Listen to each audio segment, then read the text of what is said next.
তোর সাথে সেই প্রথম দেখা কলেজ করিডোরে, আর চোখেতে তাকিয়েছিলিস নিজেকে আড়াল করে। তুই ভাবছিলি বুঝতে পারিনি, জানতে পারিনি কিছু। কলেজ ফেরতা রাস্তাতে রোজ আসতি পিছু পিছু। সেদিন ছিল কলেজ ছুটি, দিনটা ছিল রবি। খাতার ভাঁজে ছোট্ট লেখা, আমার পাগলি হবি। মিশ্র সে এক অনুভূতির নামলো মনে ঢল। ঠোঁটের কোণে ছিলতে হাসি, চোখের কোণে জল। পৃথিবীতে কে আছে আজ আমার থেকে সুখী? কমন রুমেই আবার দেখা, দুজন মুখোমুখি। প্রশ্ন হলো, সারা জীবন থাকবি আমার বাড়ি? অনেকখানি বাসবো ভালো, একটুখানি আড়ি।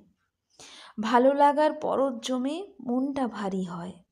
বুঝতে কি আর রইল বাকি, আর কি দেরি সয়? অনুভূতির প্রকাশ হলো, ভাঙলো যত বাঁধ। তোর সঙ্গেই বৃদ্ধ হব, এখন আমার সাধ।